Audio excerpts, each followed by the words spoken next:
मुख्यमंत्री राजेंद्र शुक्ल ने कैबिनेट बैठक के निर्णयों की जानकारी दी। कैबिनेट में कई महत्वपूर्ण निर्णय लिए गए। 254 नए नगद उर्वरक विक्रय केंद्र को दी गई स्वीकृति। किसानों को नहीं होगी कोई परेशानी, लंबी लाइनों से अब मिलेगी राहत। सारणी में 830 मेगावाट की इकाइयों को डीकमीशन किया जाएगा। वहीं 660 मेगावाट का पावर प्लांट लगाया जाएगा। मेडिकल कॉलेज में असिस्टेंट प्रोफेसर की भर्ती सीमा 50 वर्ष की गई। एमपी पैरामेडिकल काउंसिल के नियम जारी रहेंगे। भारत सरकार के रूल्स आने के बाद वे लागू होंगे।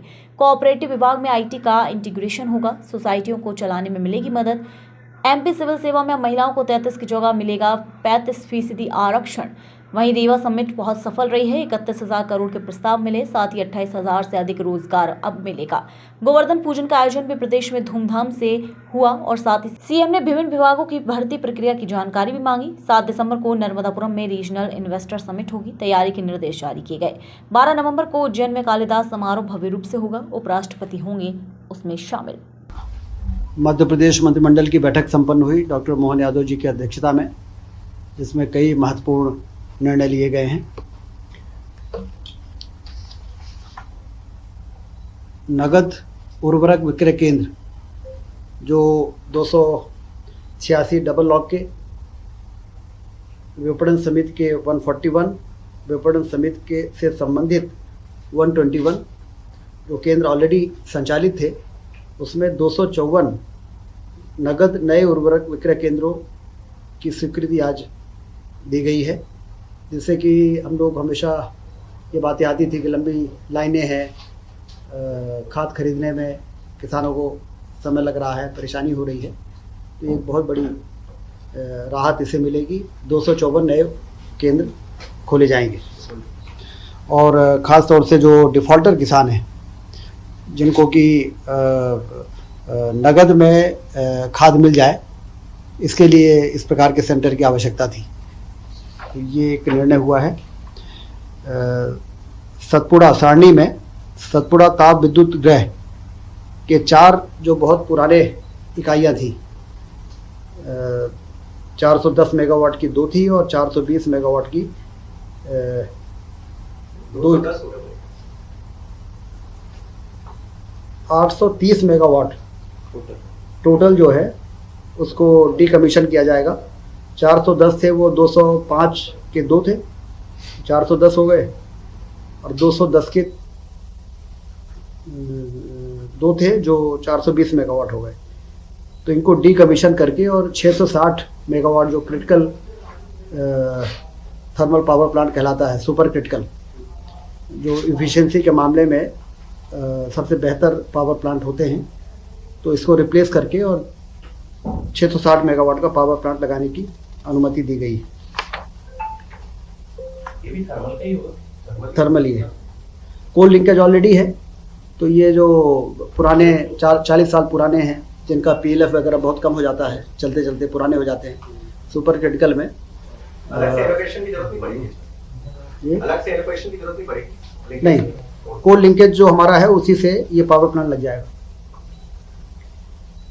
मेडिकल कॉलेज में जो असिस्टेंट प्रोफेसरों की भर्ती की आयु सीमा 40 थी, उसको बढ़ा के 50 किया गया है, क्योंकि तेज़ी से मेडिकल कॉलेज खुल रहे हैं। और जो एसआर शिप करने की आयु सीमा है वो 45 है। एसआर शिप करने के बाद ही असिस्टेंट प्रोफेसर के लिए लोग अप्लाई कर पाते हैं। तो इसलिए 40 से 50 साल की आयु सीमा आज कैबिनेट ने बढ़ाई है, जिससे हमें असिस्टेंट प्रोफेसरों को मिलने की नियुक्ति में अब ज़्यादा आसानी हो जाएगी। पैरामेडिकल काउंसिल के जो अधिनियम भारत सरकार ने बनाए, उसके रूल्स अभी आ नहीं पाए हैं, इसलिए एमपी पैरामेडिकल काउंसिल के नियमों को एक बार फिर से यहाँ पर रिस्टेट किया गया है, जिससे कि हमारे 23-24 और 24-25 में एडमिशन और परीक्षाएं हम संचालित कर सकें। और जब भारत सरकार के रूल्स आ जाएंगे तो फिर उस रूल्स के आधार पर एडमिशन और परीक्षाएं हो सकेगी। तो ये भी एक महत्वपूर्ण निर्णय हुआ है पैरामेडिकल के क्षेत्र में। कोऑपरेटिव डिपार्टमेंट में जैसा कि आप सबको मालूम है कि पैक्स जो हमारी प्राथमिक सहकारी साख समितियां हैं, वो सारी की सारी कंप्यूटराइज हो चुकी हैं। हमारे रजिस्ट्रार ऑफिस, डीआर और जेआर के ऑफिसर्स को भी कंप्यूटराइज करके और पैक्स समितियों के साथ और हाउसिंग की जो सोसाइटीज़ है, प्राइवेट जो सोसाइटीज़ हैं, उनको इंटीग्रेट किया जा सके, सारी इन्फॉर्मेशन हमें समय समय पे और मिलती रहे। इसके लिए strengthening of cooperative through IT interventions, जिसमें 3.5 करोड़ 68 लाख रुपए खर्च होंगे। 60% भारत सरकार इसमें पैसा दे रही है और 40% स्टेट गवर्नमेंट लगाएगी। और इससे जो इंटीग्रेशन होगा आईटी का, उससे कोऑपरेटिव सोसाइटीज़ को चलाने में और उसकी मॉनिटरिंग में काफ़ी मदद मिलेगी।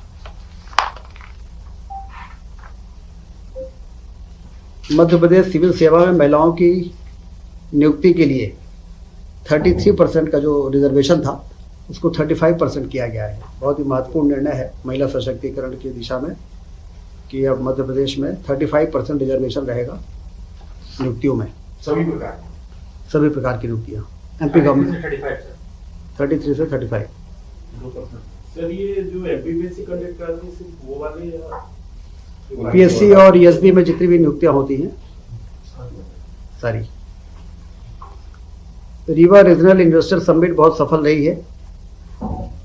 4000 से अधिक प्रतिभागियों ने भाग लिया था और 31,000 करोड़ के निवेश के प्रस्ताव दिए गए हैं। 28,000 से अधिक लोगों को इसमें रोजगार मिल सकेगा। गोवर्धन पूजा का भव्य आयोजन पूरे प्रदेश में हुआ है और 2 नवंबर को सांस्कृतिक विरासत और धरोहरों को सहेजने की दिशा में एक महत्वपूर्ण कदम के रूप में देखा जा रहा है।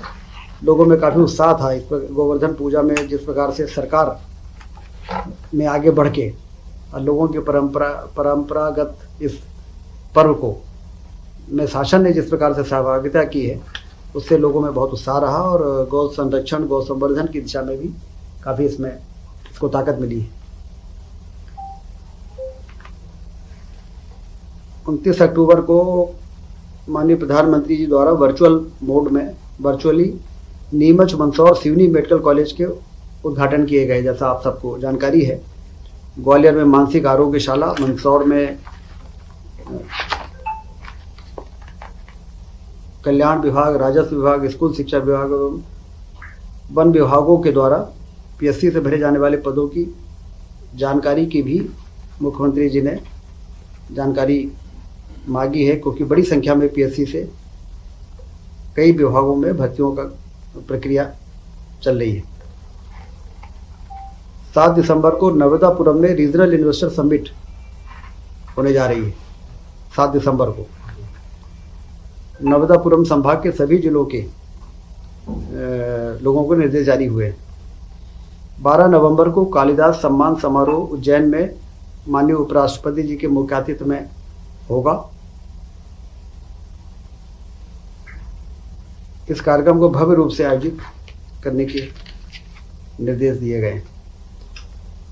कुल मिला के आज मध्य प्रदेश की कैबिनेट ने, जैसा कि आपने देखा कि चाहे वो स्वास्थ्य विभाग हो, चाहे वो सहकारिता विभाग हो, चाहे वो अन्य विभाग हो, महत्वपूर्ण निर्णय आज लिए हैं और मध्य प्रदेश तेजी के साथ अपने उन लक्ष्यों को प्राप्त करने के लिए आगे बढ़ रहा है, जिन लक्ष्यों को प्राप्त करके हम प्रदेश की आर्थिक स्थिति को भी मजबूत करना चाहते हैं और हिंदुस्तान में एक अग्रणी राज्य के रूप में स्थापित होना चाहते हैं।